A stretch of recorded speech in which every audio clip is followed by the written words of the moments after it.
जो 9वीं फेल हो, जो 9वीं पास भी नहीं हो, उसको रोजगार के बारे में क्या मालूम है? ये तो चुनावी घोषणा है।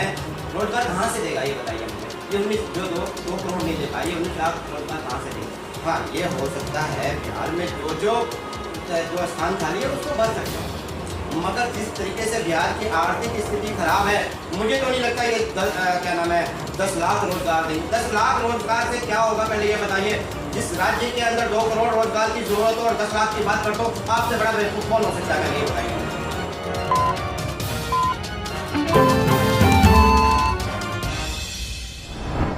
नमस्कार, मैं तौहीद अली। स्वागत है आप सभी का हमारे चैनल बदलता हिंदुस्तान न्यूज़ पर। मेरे साथ बात करने के लिए मौजूद है एक खास मेहमान चांद बाबू रहमान। मैं आपको बता दूं, चांद बाबू रहमान दरभंगा जिला के केवटी विधानसभा से प्रत्याशी हैं। राष्ट्रवादी कांग्रेस पार्टी एनसीपी ने इन्हें केवटी विधानसभा से अपना उम्मीदवार घोषित किया है और मेरे साथ बात करने के लिए मौजूद है। सर, स्वागत है आपका हमारे चैनल। आपका भी बहुत बहुत स्वागत है बदलता हिंदुस्तान चैनल और मेरी तरफ से आपको शुभकामनाएं। सर, एक अहम सवाल, जिस तरीके से अगर हम महाराष्ट्र में बात करें तो एनसीपी कहीं ना कहीं कांग्रेस के साथ गठबंधन में सरकार में है, लेकिन बिहार में खासतौर पे दरभंगा के केवटी में और भी दूसरे विधानसभा में एनसीपी ने अलग लड़ने का फैसला क्यों लिया? देखिए, ये तो बड़े नेताओं की बात है। आदरणीय शरद पवार पटेल साहब ने बड़ी कोशिश की कि हम लोग महागठबंधन का हिस्सा बने।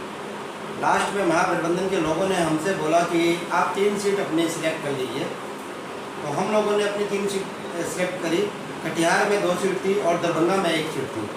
जो दरभंगा की सीट है वो केवटी विधानसभा थी, एक प्राणपुर और एक कदवा था। मगर फिर इन बड़े नेताओं के बीच में क्या हुआ ये वो जाने, ये महागठबंधन के लोग जाने, आदरणीय शरद पवार भी जाने। आप जिस तरीके से केवटी विधानसभा से प्रत्याशी हैं, आपके पास क्या रोड मैप है जिसको खासतौर पे आप केवटी के धरती को उतारेंगे? देखिए, सबसे बड़ा रोड मैप मैं आपको बताना चाहूँ, इस क्षेत्र की जो बदनसीबी कह लीजिए या झोला ढोने का कह लीजिए कि 1977 से लेके आज तक हमारे क्षेत्र का बेटा कोई विधायक नहीं बना है। रही रोड मैप की बात, तो मैं आपको बता दूं, जो राष्ट्रवादी कांग्रेस पार्टी का रोड मैप है, मैं इसको बारामती मॉडल बनाना चाहता हूं, हिंदुस्तान का सबसे विकसित क्षेत्र बनाना चाहता हूं। शायद आपको मालूम है बारामती के बारे में आदरणीय मनमोहन सिंह ने 3 बार इसका जिक्र किया और अभी के फिलहाल के प्रधानमंत्री मोदी जी ने ये बोला कि मैं पूरे हिंदुस्तान को बारामती बनाना चाहता हूँ। तो आपको ये मैं विश्वास दिलाना चाहता हूँ कि एनसीपी ने जो मुझे मान सम्मान देने का काम किया है, राष्ट्रवादी कांग्रेस पार्टी ने जो मान सम्मान देने का काम किया है, ये केवटी का बेटा आप लोगों के बीच में जाके आप लोगों के साथ काम करके ये दिखाना चाहता है कि ये हिंदुस्तान का सबसे विकसित क्षेत्र होगा अगर चांद बाबू रहमान यहाँ से विधायक बनेगा। रही रोड मैप की बात, तो यहाँ सड़कें की सुविधा नहीं है। मेरा जो नीति है, यहाँ सबसे पहले अनाज किसान मंडी की व्यवस्था करूँगा, खेल कूद ग्राउंड बनवाऊँगा, हेल्थ में काम करूँगा, मजदूरों के लिए काम करूँगा, छात्रों के लिए काम करूँगा, नौजवानों के लिए काम करूँगा और सबसे बड़ा मेरा जो काम है वो रैयाम चीनी मिल जो लालू जी ने क्या नाम है बंद करने का काम किया और नीतीश जी ने उसको बेचने का काम किया। इस पर मैं जल्द से जल्द सीबीआई इंक्वायरी करवा के, सुना है कि मैंने 14 करोड़ या 21 करोड़ में ये मिल बेची गई है, तो मैं केवटी की जनता की तरफ से अगुवाई करूंगा और इस जो उन्होंने जो पैसा दिया है वो पैसा मैं केवटी की जनता से चंदा करके वो वापस करूंगा और इस क्षेत्र में रैयाम चीनी मिल की केवटी की जनता के लिए चीनी मिल होगी और सारे जितने भी केवटी का एक वर्कर इस चीनी मिल का मालिक होगा।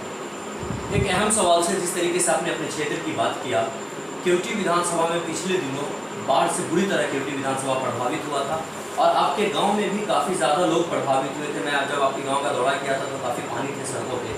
आपके पास बाढ़ को रोकने के लिए क्या रोड मैप है? देखिए, शायद आप मेरे से उस समय मिले नहीं थे जिस समय इस गांव में बाढ़ आया था, उस समय चांद बाबू भी नहीं था। चांद बाबू ने डीएम साहब से, संजय झा साहब से मिलकर बात करा और 2 बांध काटने का काम किया। अपने पैसे से मैंने मजदूरों को पैसा दिया, अपने मतलब पूरे का पूरा प्रशासन बुलाया मैंने, और उनसे मैंने 2 चीज़ें बोली।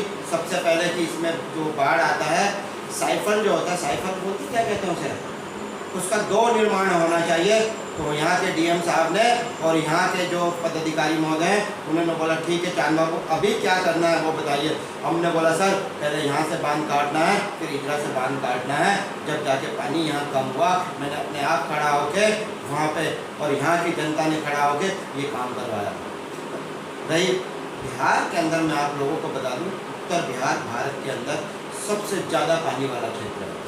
अगर नीतीश कुमार ने 15 साल एक भी रोजगार ना लगाने का काम किया है, तो उसको कम से कम इतना सोचना चाहिए था कि पानी जो है भारत के बिहार राज्य में इतना पानी है, इसका बिजली उत्पादन करके हम अपने बिहार को विकसित कर सकते हैं। पूरे बिहार जो बिजली बनाएगा वो पूरे हिंदुस्तान को बिजली सप्लाई करके अपने आप को पूरे बिहार हिंदुस्तान के मानचित्र पे ये बिहार जो है सबसे विकसित क्षेत्र नज़र आएगा, सिर्फ बिजली के माध्यम से। जिस तरीके से आपने कहा कि उद्योग धंधे बंद हो गए, लालू जी के टाइम में बंद हो गए और नीतीश जी के टाइम में चालू भी नहीं हुए कोई भी उद्योग धंधे, और जिस तरीके से अभी चुनाव करीब देखते हुए जहां एक तरफ महागठबंधन 10 लाख रोजगार देने की बात कर रही है, वहीं दूसरी तरफ भाजपा 19 लाख लोगों को रोजगार देने की बात कर रही है, क्या लगता है ज़मीन पर उतर पाएगा? वोटर्स को कन्विंस कर पाएंगे इस माध्यम से? देखिए, ये तो चुनाव घोषणा है। आदरणीय आदरणीय मोदी जी ने 2 करोड़ रोजगार देने का वादा किया था। उन्होंने 2 करोड़ रोजगार तो दिया नहीं और 2 करोड़ रोजगार छीन लिया लोगों का। जो नौजवान थे वो बेरोजगार हो गए। जो 9वीं फेल हो, जो 9वीं पास भी नहीं हो, उसको रोजगार के बारे में क्या मालूम होगा? ये तो चुनावी घोषणा है। रोजगार कहाँ से देगा ये बताइए मुझे। ये 2 करोड़ नहीं दे पाए, ये 19 लाख रोजगार कहाँ से देंगे? हाँ, ये हो सकता है बिहार में जो स्थान खाली है उसको भर सकते हैं, मगर जिस तरीके से बिहार की आर्थिक स्थिति खराब है, मुझे तो नहीं लगता ये 10 लाख रोजगार देंगे। 10 लाख रोजगार से क्या होगा पहले ये बताइए। जिस राज्य के अंदर 2 करोड़ रोजगार की जरूरत हो और 10 लाख की बात करते हो, आपसे बड़ा बेवकूफ़ कौन हो सकता है? पहले ये बताइए मुझे। आपके हिसाब से ये चुनावी जुमला ही है? ये तो सिर्फ नौजवानों को ठगने का काम है कि दोनों के दोनों चोर मौसेरे भाई हैं। महागठबंधन ये ठग गठबंधन है, ठगने का काम करता है। एनडीए जो है, ये जो एनडीए गठबंधन है, ये तो महाठग से भी बड़ा ठग है। बिहार के अंदर नौजवानों को ठगने के अलावा कुछ करा ही नहीं इन्होंने।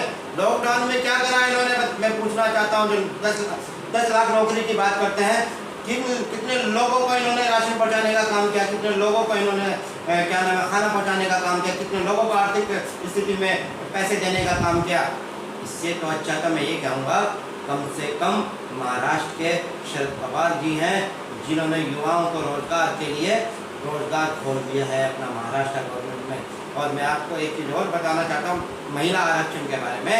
सबसे पहले हिंदुस्तान का पहला शरद पवार साहब है जिन्होंने महिला आरक्षण महाराष्ट्र में लागू किया था, उसके बाद पूरे हिंदुस्तान में लागू हुआ। रोजगार भी अगर देने की बात हो, सबसे पहले रोजगार देने का काम महाराष्ट्र में आदरणीय शरद पवार जी ने किया था, फिर हिंदुस्तान के लोगों को रोजगार देने का काम हुआ। एक अंतिम सवाल सर, अगर आप जीत कर आते हैं केवटी विधानसभा से, तो आप सबसे पहला ऐसा काम क्या करेंगे केवटी के लिए? देखिए, मैं सबसे पहला ऐसा काम करूँगा, हर गांव के 10-10 लोगों को बुलाऊंगा, उनकी समस्याओं का हल, क्या क्या समस्याएं हैं, उनकी समस्याओं को लूँगा, फिर उसके अनुसार आगे काम करूँगा। जितने भी पंचायत है मेरे केवटी विधानसभा में, 38 पंचायत है, 38 पंचायत के प्रतिनिधियों को बुलाऊंगा और जनता को बुलाऊंगा और सामने बैठ के पूछूंगा कि आपके गांव में क्या क्या तकलीफ है, क्या कमी है, केवटी कैसा होना चाहिए। मेरा तो एक सपना है केवटी को कि मुझे बारामती की तरह बनाना है। आप बदलता हिंदुस्तान के माध्यम से केवटी विधानसभा की जनता को क्या मैसेज देंगे? मैं आप लोगों, आपके चैनल के माध्यम से ये कहना चाहता हूँ कि इस बार समय आ गया है केवटी के बेटा चांद बाबू रहमान को 7 तारीख को बैलेट नंबर 2 पर बटन दबा के विजय बनाए। जो मेरा नारा था, भारी भगाओ केवटी बचाओ, केवटी का बेटा करेगा केवटी का विकास। अब ये मैं पूछना चाहता हूँ आपके चैनल के माध्यम से दोनों प्रतिनिधियों को, दोनों प्रतिनिधियों के नेता से केवटी में ऐसा कोई बेटा पैदा नहीं हुआ जिसको आरजेडी और क्या नाम है एनडीए टिकट दे सके। देखो एनसीपी ने अपने केवटी के बेटे को टिकट दिया है, पिछली बार भी टिकट दिया था, इस बार भी टिकट दिया है। और चांद बाबू केवटी का पहला बेटा है जो इतनी हिम्मत रखता है, ये बड़े बड़े नेताओं के बीच खड़ा है। एक बिहार का सबसे बड़ा नेता और दूसरा बिहार का सबसे बड़ा बिजनेसमैन, इन दोनों को हरा के इनके घर वापसी करेंगे और केवटी का बेटा इस क्षेत्र का विधायक होगा। तो ये थे चांद बाबू रहमान। फिलहाल के लिए बस इतना ही। तमाम अपडेटेड खबरों के लिए देखते रहें बदलता हिंदुस्तान।